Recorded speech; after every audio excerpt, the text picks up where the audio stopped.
Annonceurs, entrepreneurs, promoteurs et chefs d'entreprise, choisissez dès à présent votre meilleur partenaire média, Ideal Production. Ideal Production est basé à Cotonou au Bénin. Ideal Production, le partenaire exclusif de Sika TV en Afrique.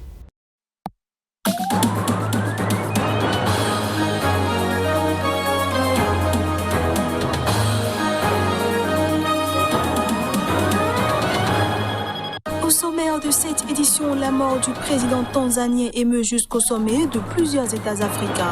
Les chefs d'États africains ont salué la mémoire de John Pombe Joseph Magufuli, décédé mercredi dernier. Le président du Congo-Brazzaville a placé au cœur de sa campagne les attentes d'une jeunesse qui hésite entre la peur de l'avenir et le rejet de son régime à la veille de la présidentielle du 21 mars prochain.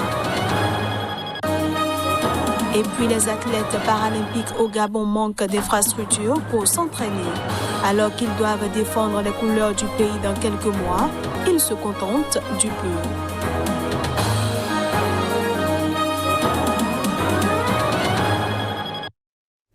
Bienvenue à tous. On démarre cette édition par la Tanzanie, où la mort du président émeut jusqu'au sommet de plusieurs États africains.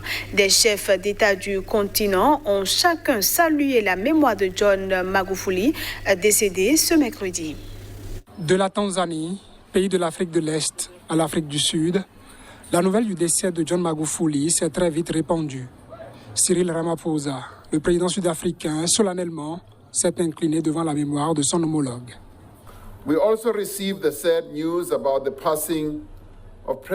Nous avons également reçu la triste nouvelle du décès du président Magufuli, président de la Tanzanie. J'ai parlé à son Excellence, le vice-président Hassan, ce matin et j'ai transmis mes condoléances du peuple sud-africain au gouvernement et au peuple de Tanzanie, notre pays frère, pour leur perte.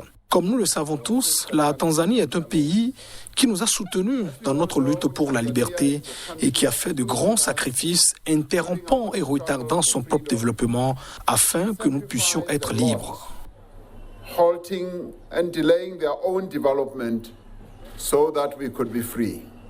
L'Ouganda partage le même espace sous-régional que la Tanzanie. Sur Twitter, Yoweri Museveni partage sa douleur. C'est avec une grande tristesse que j'ai appris le décès de son Excellence John Pombe Magufuli. Il était un leader pragmatique qui croyait en l'émancipation économique des Africains de l'Est et œuvrait dans ce sens. Nous nous joignons à la Tanzanie pour pleurer la perte d'un grand fils de l'Afrique. Que son âme repose en paix. John Magufuli est un champion du panafricanisme, dira le président kenyan. Au-delà des mots, Uhuru Kenyatta fait porter le deuil à tout le Kenya. Do hereby order and direct ordonne par la présente qu'en témoignage de la haute estime dans laquelle le peuple kenyan tient le président John Pombe Magufuli, le président de la République du Kenya observera une période de deuil national de 7 jours. A 7-day period of national mourning. De l'Éthiopie, du Rwanda, du Burundi, de l'Union africaine, du Royaume-Uni, des États-Unis, bref, les hommages au président tanzanien mort continuent de pleuvoir.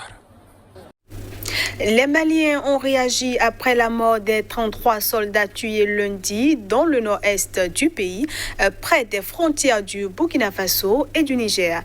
Ils ont perdu la vie dans une attaque djihadiste contre les forces armées. 33 soldats tués. Le bilan de cette attaque fait d'elle la plus meurtrière attribuée au groupe djihadiste au Mali. Dans ce pays qui a depuis peu aux commandes des militaires, la copie est à revoir de la vie de quelques Maliens. Et je pense réellement qu'au niveau des dispositifs de l'armée, il faut revoir pour voir concrètement qu'est-ce qui ne marche pas. Parce que nous ne pouvons pas continuer à perdre. Si les Européens perdent 2 ou 3 personnes, c'est un scandale. Mais nous perdons à 40, 50 personnes et on n'arrive pas à prendre des dispositions. Ça ne marchera pas. Il faut que des punitions au niveau des forces armées de sécurité, qu'on arrive désormais à voir ce qui se passe. Si vos ennemis sont parmi vous, il sera difficile de faire face à l'ennemi que vous affrontez. Donc, il faut enquêter sur cela. Et s'il y a des doutes sur quelqu'un, il faut remplacer cette personne. Vraiment, je suis très déçu de cette situation quand on voit qu'il n'y a toujours pas de solution sur la question du Nord. Tous les jours, nos soldats sont tués inutilement. Ils n'ont qu'à nous avouer la vérité ou qu'ils disent la vérité à la France. Si elle est là pour nous aider, qu'elle le fasse une fois pour de bon ou qu'elle s'en aille afin que nous retrouvions la paix. On nous tue comme des poulets. Tous nos militaires vont finir par se faire tuer et pour clore le tout, ce sera au tour des civils ensuite. Des soldats tués, des djihadistes aussi. 20 ont été retrouvés morts sur le terrain, a dit l'état-major. Le Congo-Brazzaville élit son prochain président de la République dimanche prochain. En attendant ce jour, la jeunesse est partagée entre la peur de l'avenir et le rejet d'un régime qui dure depuis 36 ans. Candidat à sa propre succession face à 6 adversaires, le président sortant a annoncé une consultation des jeunes sur les réseaux sociaux. Plus de 600 000 jeunes se sont connectés sur les 3 réseaux, Facebook, Instagram et Twitter, avancent les communicants chargés de sa stratégie. Loin d'un coup de com', le président candidat a d'abord voulu écouter les thèmes qu'ils ont sélectionnés, à savoir l'eau, l'électricité et la santé pour tous, la diversification économique, la protection de l'environnement. Celui qui sera élu, il vient avec du boulot. Moi, je travaille, il faut que j'ai quelque chose pour nourrir mes enfants, qui nous arrange le bled. Comment on résout les problèmes de la jeunesse quand on n'est pas capable de leur donner du travail, quand on n'est pas capable de leur donner du pain? Là, c'est un réel problème. Je pense que le président Denis Sassou Nguesso surfe sur une mode qui est, pour moi, c'est assez malsain de passer par l'entremise de la jeunesse pour pouvoir aller faire des chiffres aux élections présidentielles. En 2016, il y avait de l'espoir d'un changement de régime. Mais le scrutin a été finalement remporté par Denis Sassou Nguesso. En 2018, 2 candidats à ce scrutin, à savoir le général Jean-Marie Mokoko et André Okombi Salissa, ont été condamnés à 20 ans de prison pour atteinte à la sûreté de l'État. Ce journal se poursuit. Les récentes scènes d'affrontements et de pillage au Sénégal ont mis en lumière les aspirations croissantes de larges pans de la population. Un tableau face à une économie au ralenti et des conditions de vie précaires rendues encore plus difficiles par la pandémie de coronavirus.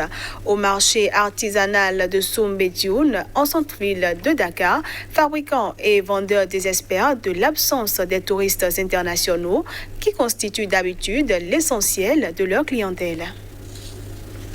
Le Sénégal, pays de 16 millions d'habitants habituellement réputé pour sa stabilité, a connu ses pires troubles depuis une décennie après l'arrestation début mars d'un opposant accusé de viol, Ousmane Sonko. Le bilan est de 5 morts selon les autorités, d'une douzaine selon l'opposition. Pour de nombreux observateurs, les heurts avec les forces de l'ordre et les attaques contre les supermarchés sont le révélateur du fossé qui s'est creusé entre des classes populaires paupérisées et un cercle restreint de dirigeants perçus comme bénéficiant de nombreux privilèges. Et tout est au ralenti. Je ne dis pas au ralenti, mais à l'arrêt carrément. En tout cas, les autres secteurs, les commerçants du centre-ville, eux, quand même, ils travaillent. On peut passer une semaine sans rien vendre. Voilà, donc on est obligé de manger, de payer le transport aller-retour. Moi, peut-être, je n'habite pas trop loin de là où je travaille.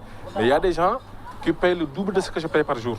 Avec les émeutes, le président Macky Sall a rappelé qu'un fonds d'urgence de 1 000 milliards de francs CFA avait été créé pour atténuer l'impact social et économique de la crise sanitaire grâce notamment à des reports d'impôts et à l'interdiction de la mise au chômage.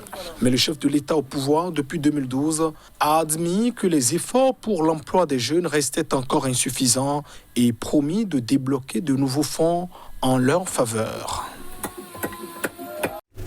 Pour finir cette édition, les athlètes paralympiques au Gabon manquent d'infrastructures pour s'entraîner. Alors qu'ils doivent défendre les couleurs du pays dans quelques mois, ils se contentent du peu, mais attirent l'attention des autorités sur l'état des lieux qui ne favorise pas leur bonne performance. David Moukani sue à grosses gouttes sous le cagnard. Il enchaîne tour de piste et sprint sous le regard de son coach. L'athlète gabonais amputé du bras droit s'entraîne sur une piste jonchée d'herbes et de cailloux râpeux pour les Jeux paralympiques de Tokyo prévus fin août. Il court dans le stade du lycée technique d'Owendo à une dizaine de kilomètres au sud de la capitale gabonaise, Libreville. Les lignes démarquant les couloirs sur la piste ont été effacées par le temps et l'usure. Les conditions dans lesquelles je travaille, elles ne sont pas très adéquates. Du coup, j'aimerais bien que la fédération, le gouvernement prennent un peu part sur les sportifs. Parce que je m'entraîne avec les moyens de bord, en fait. Il n'y a rien. Je me débrouille comme un vrai Gabonais. Le manque de matériel, Mengue Pambo le constate aussi. Le matériel qu'il faut, on n'en a pas. Pour proprement le dire, on n'en a pas. Vous-même, vous l'avez si bien constaté. Il y a un manque de matériel. Donc, pour des entraînements, pour une performance assez efficace, vraiment, c'est compliqué.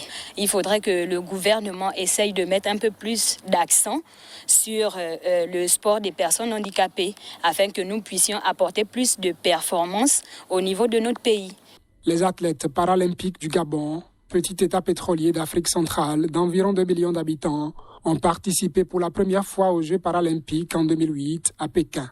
Le pays a ensuite envoyé un représentant à Londres et à Rio, sans jamais ramener de médaille.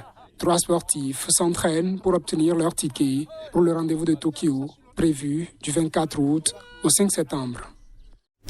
Voilà qui va mettre un terme à cette édition que je vous remercie d'avoir suivi. À bientôt.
Restez informés à chaque instant sur SICA.